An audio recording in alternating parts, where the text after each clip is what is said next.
Okay, so about this trip we just took, the first trip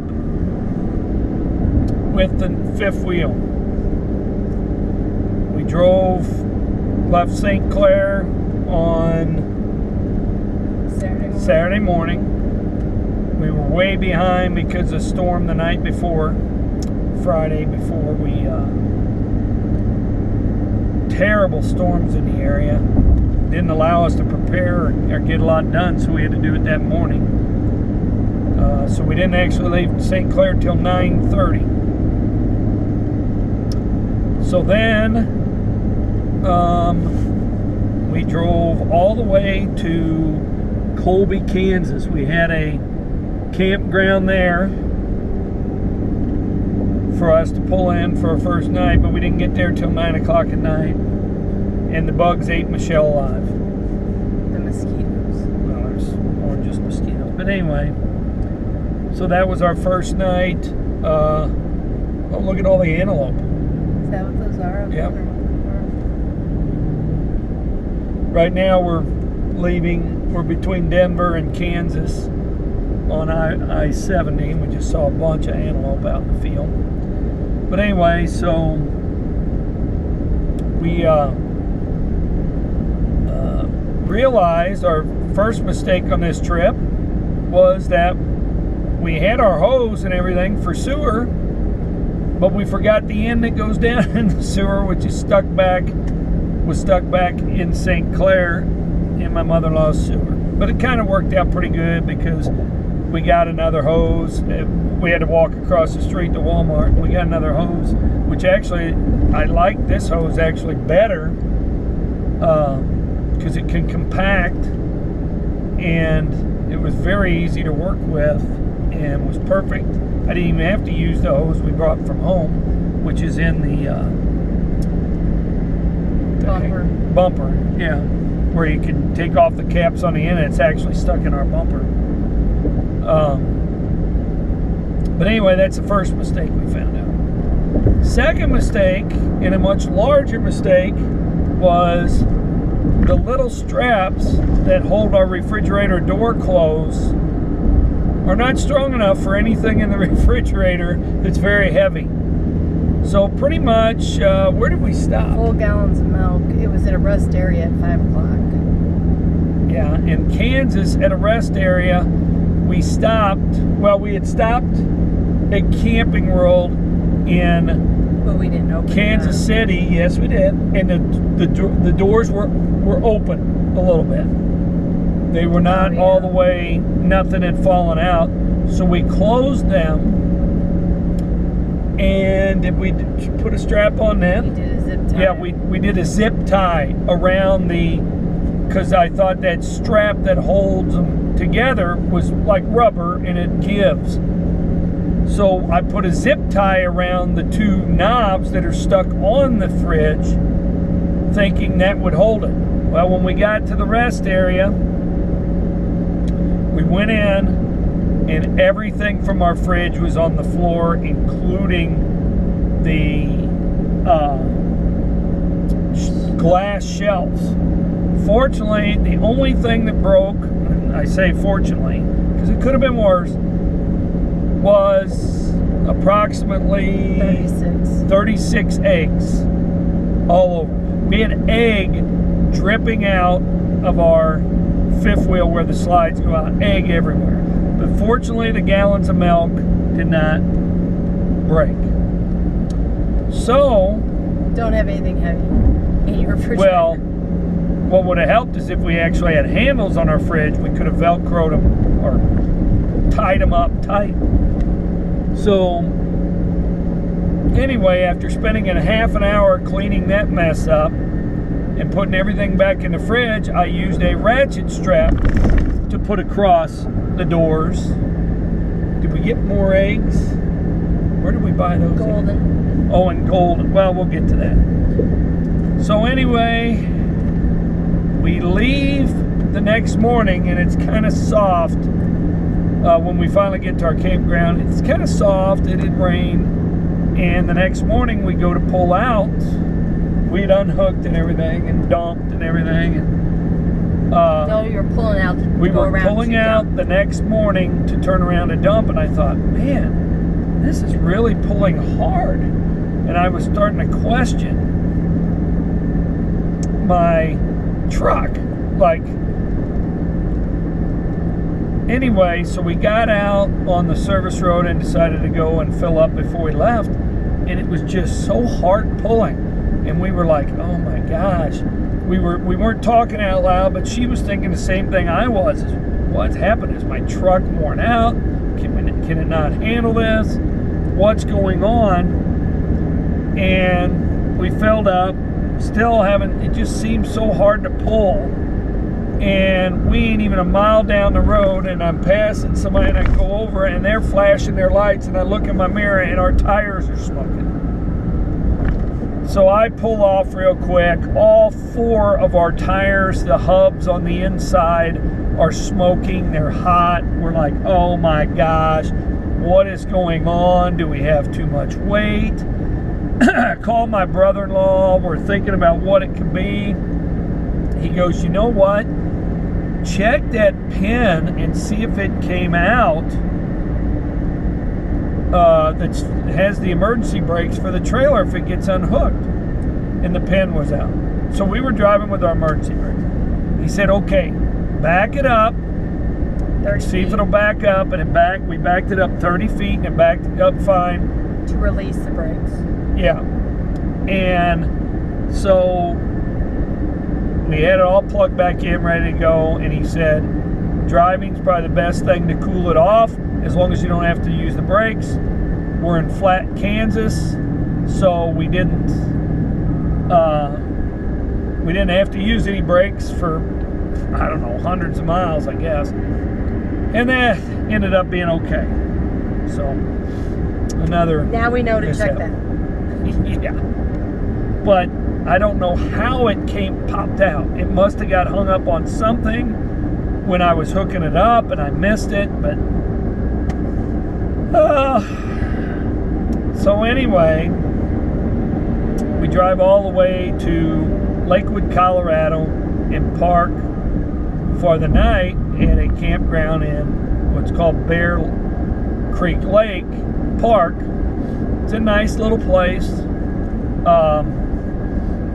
I think we only had 30 amp hookups there, so we could only run 1 air conditioner.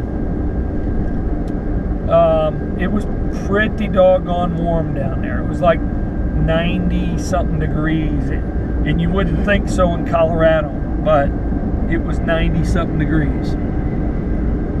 So anyway, it was really a neat park. She took Samson out, the dog, for long walks and stuff. We had footage of it. But anyway, so we decided to call one of my former basketball players and students and good friends, Sarah Fry, who's and her brother Nick lives in Golden. So we went over to Sarah's house and met her. We met her husband before and seen her kids before, but we went over there and just talked. And we didn't realize that there was so many rattlesnakes in Colorado. So they said they had killed one in their back yard just the week before, I guess it was. Is that what they said? So, yeah, they said on this side of the mountain, the east side of the mountains, they were good. Well, he tells me, because I'm all paranoid about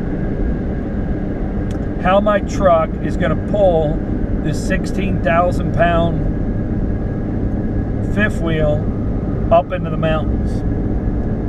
We're headed to Stillwater Pass, which is up by Grand Lake. It's about a 2-hour drive, but it's all pretty much uphill, because Denver's about 5,600 feet, 5,200, right in there. So we try to find something at Camping World in Golden for our refrigerator. We end up putting stuff, because we went to Walmart. Well, we had problems. We put a strap along it again, but did we put the milk? No, we put it back in the fridge again, didn't we? Because we went to Walmart before we went up to the camp spot. And so we put the stuff back in. We figured I put a ratchet strap across both doors and had it No, after hooked. the eggs, you put the milk out in the outside fridge. You put the heavy No, stuff. because it fell again. We lost another thing of eggs. Right, it came open again, but I don't think that there was any milk that Couldn't time. remember the order there, but anyway, yeah. We put the heavy stuff out in the little fridge outside, which has a strap on it. And anyway, so it ended up coming up again when we got to our camping spot. We had lost eggs again. Where did we buy eggs then? Those were the eggs from Golden. We bought 2 18 packs of eggs. Oh, and they only destroyed one one fell of them. out. Yeah. So anyway, Sarah's husband Joe told me, yeah, they only, once you go up 70, that's going to be all your altitude that you're going to hit, your steepness and all that. And then we'll get on 40, which takes us on up to Grand Lake.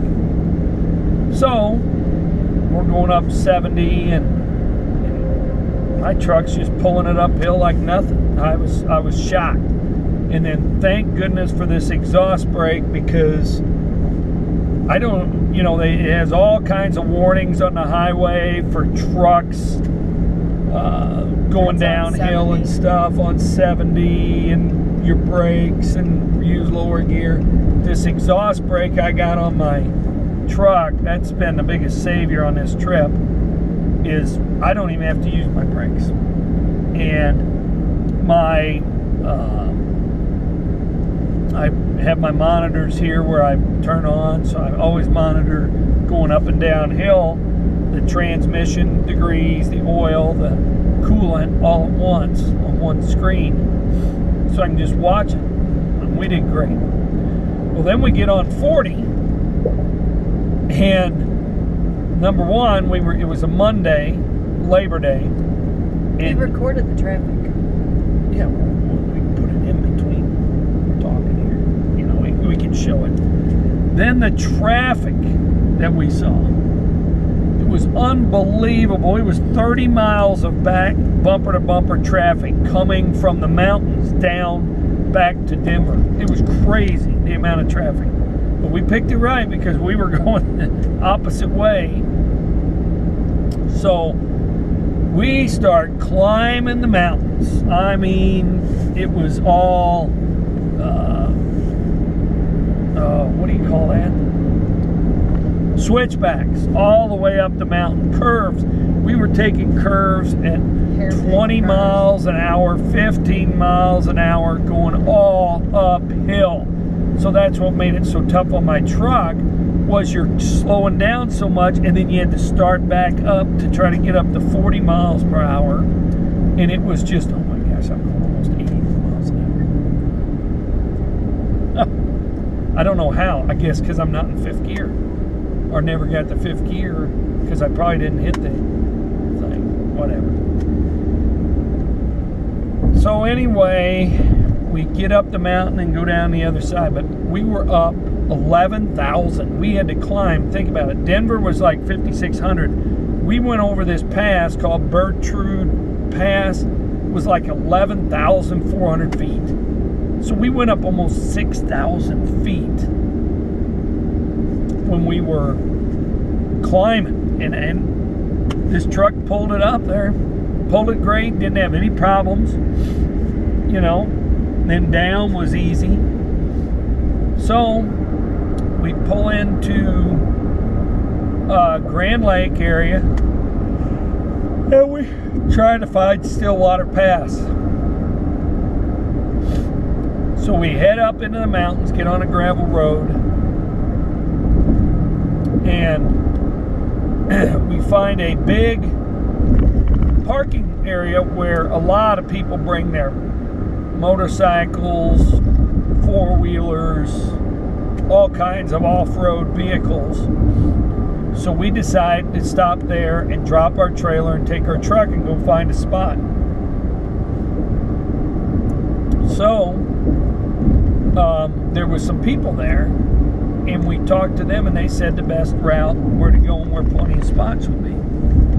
So we go up there with their truck, find this perfect spot with a great view, and I drop Michelle and Samson off, and they wait while I drive back, re-hook up the fifth wheel, and drive up.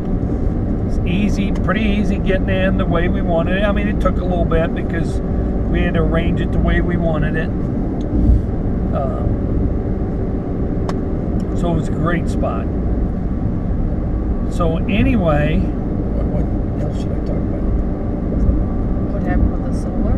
Huh? What happened with the solar? So we didn't have anything in between there, right? No. We hiked and did stuff. Nothing happened. No. Okay, so we spent, that was Monday, so we were there Tuesday, Wednesday, Thursday, Friday, and left this morning, Saturday morning. Well, we only have one more dilemma next, and that was a big one. So Thursday night, see, we're learning all about the solar and how much,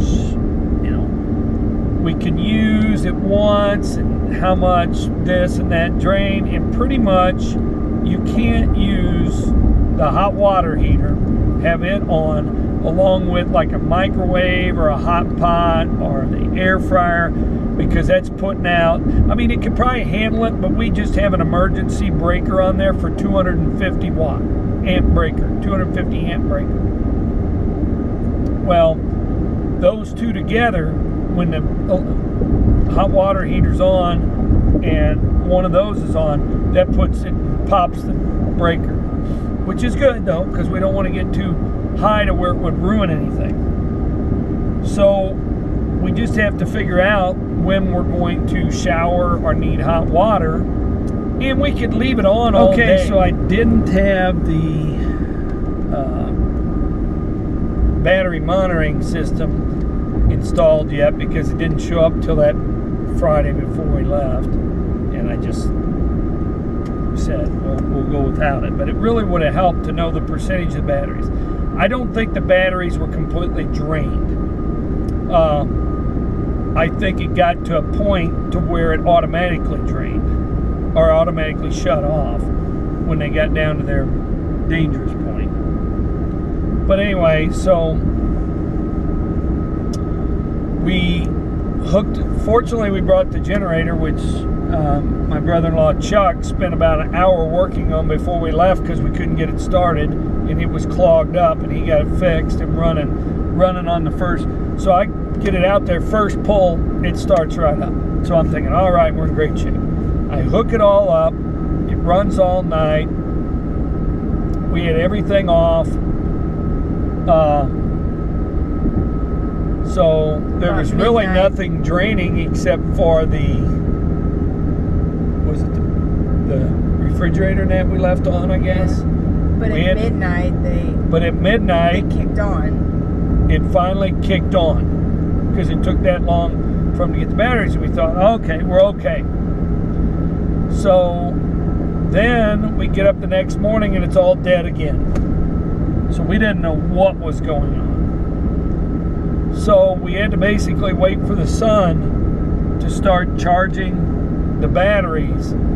Come to find out that my generator was useless because there's a 40 amp or 14 amp breaker on the side. So my generator, even though it says it's supposed to be 30 amps, is not even putting out 14 amps of current. So for the inverter to charge the batteries, it's a minimum of 18 amps. So basically my generator's useless. So I just ran gas all night, didn't do any good. So that was not good. So anyway, So all day Friday we were fighting clouds, we were fighting rain. We didn't really get the batteries fully charged. So we pretty much left everything off except for the fridge. And you know, the batteries are staying up around 13 volts. When it gets serious is when it gets down below 9.5 volts. It never even got close to that. So hopefully today, while we're driving, they'll be fully charged, because we're pretty, I mean, it's cloudy, but we're getting a lot of sun, and we're pulling in about 60 amps. So for 4 100 amp hour batteries, we're going to have to, it's going to be a while to get them back to fully charged, I would think. I don't know. Wait, it can't be that bad, because we're already over 14 volts, and I don't think it could go any higher than 14.3, I think it is. But like right now, sunny day, we're bringing in about 60 to 70 amps right now. Okay, so you know, on a sunny day, we could leave our hot water heater on all day. The problem is, if you leave your hot water heater on overnight, and when the temperatures outside get down in the mid to lower 40s, or upper anytime in the 40s, then that thing runs constantly. Well, about, what time was it? 10:15, boom, our power shut off, everything. So I go out to get the generator. I shut off the hot water heater. Well, we had more than the hot water heater on, because you had both fridges on, a lot of our breakers, or our plug-ins, because we had stuff, you know, which don't draw much, but when you add it with the hot water heater, you're probably drawing 150 amps. So it shut off. I'm pretty sure I don't have my battery monitor hooked up yet. I'll have to do that when I get back, which it really would have helped on this occasion. Okay. So finishing up solar.